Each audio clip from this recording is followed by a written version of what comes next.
Hello, everybody. We're back to end our Discog dive, at least on the Clash, because now we'll start a new band since this is the end with their 1985 album "Cut the Crap." Um, this sucks. I don't like this one at all. I actively felt negatively towards a lot of this album, which is not the same thing as what happened with the albums that I didn't really care for. Right? Like when I was listening to the very first Clash album, it was more just like kind of like, like I don't know, like it's not terrible, but it's not music I'm really into that much. This is different. This was like I specifically felt and thought negative things about these tracks. I wrote down not many notes, but a couple because I wanted to make sure that I brought these up. The first song, "Dictator," is terrible. It is so bad sounding to me. The fucking instrumentals. Well, hello, Bootsy. My cat's over there. Hey, sweetie. She's adorable. Anyway, yeah. Dictator's instrumentals are just awful sounding. I hate it, and it was a really bad opener for sure.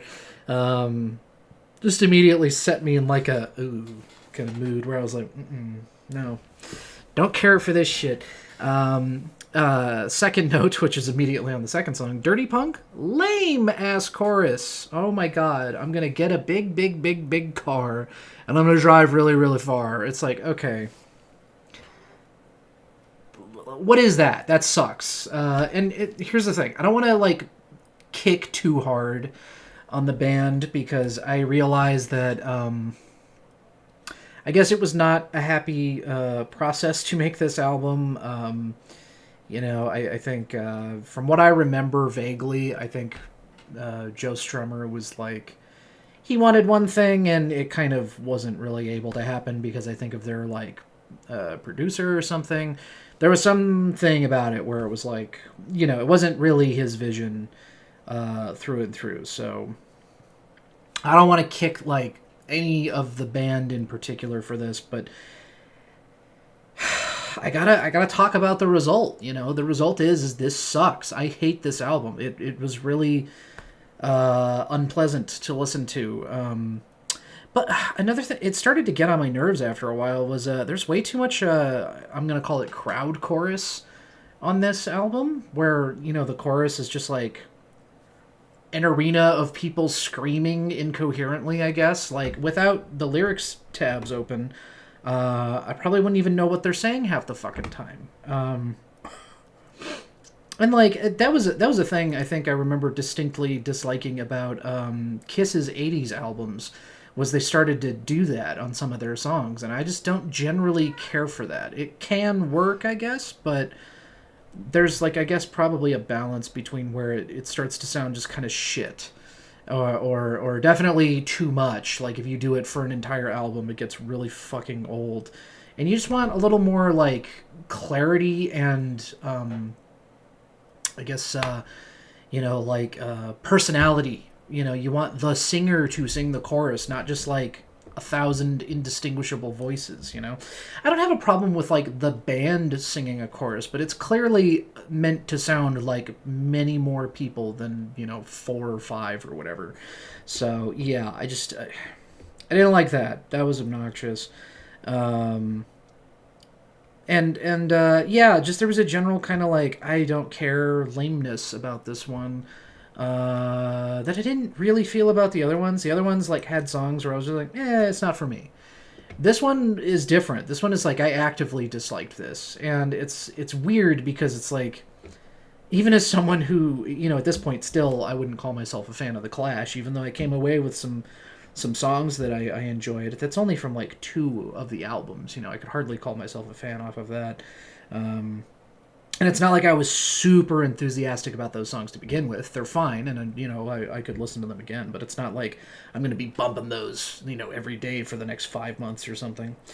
But even as like a non-fan, like I can see why this one is not good and a disappointing end to their discography. Not to mention, it is bizarre seeing, because I've seen footage of like interviews where they're hyping up the fact that it's going to be like stripped back, like a raw return to the roots of punk rock, and then the very first song has like what am I? It has like a drum machine, and it's like, what? What are you talking about? Like, I don't know, Ministry could do cool songs in the 80s with a fucking drum machine, but that's different, and also they weren't saying they were stripping back to the basics, So I don't know. It's weird. I feel like, obviously the behind the scenes must have been something to do with how this turned out for sure. This is unfortunate. I know this is now a separate series of videos from my important music series, but this is the first situation where we've hit the end and it's on a low note, because all of my important music discography discussions, those all ended on highs, or at least like we returned to being good after maybe slumping, like was the case with Rammstein had a couple of slumps, but the last couple albums were upwards for me, and then kind of the same thing with Rob Zombie, where his most recent album was like awesome, and I was really happy that at least we got there by the end of it. And in the case of Typo, I didn't have a single bad thing to say about any of their albums, and anyway, I guess I'm getting off on a tangent there, but. Yeah, cut the crap.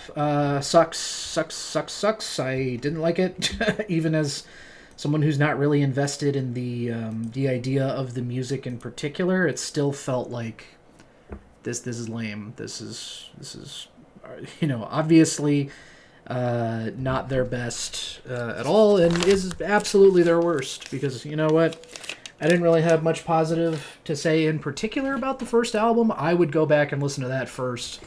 Because, again, even though it's not really my kind of music necessarily, I fucking liked it more than this. So, anyway, that's it. That's all I'm going to say about Cut the Crap, the final Clash album from 1985. And I got to think about who the next artist is. There are some artists in here that have really big discographies, and I don't want to jump right into those. I want to maybe do some of the ones with less albums first, and then we could do one of the more girthy discographies further down the line.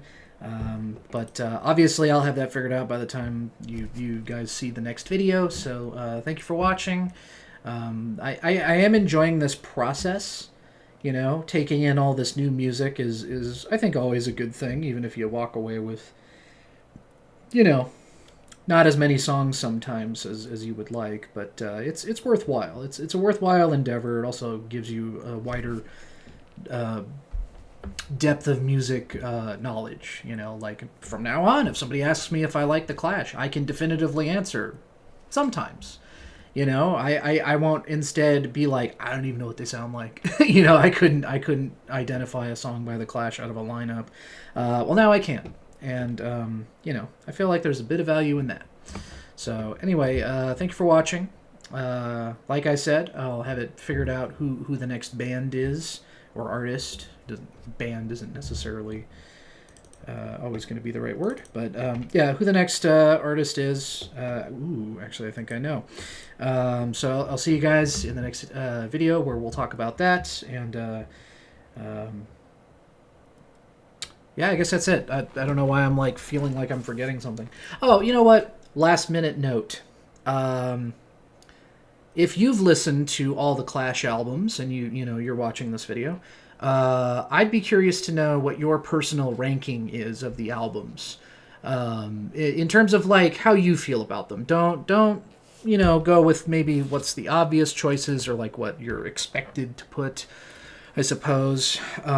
Just put the ones you like in whatever order you want, and then Cut the Crap at the bottom because it sucks. So anyway, that's it. I'll see you guys next time.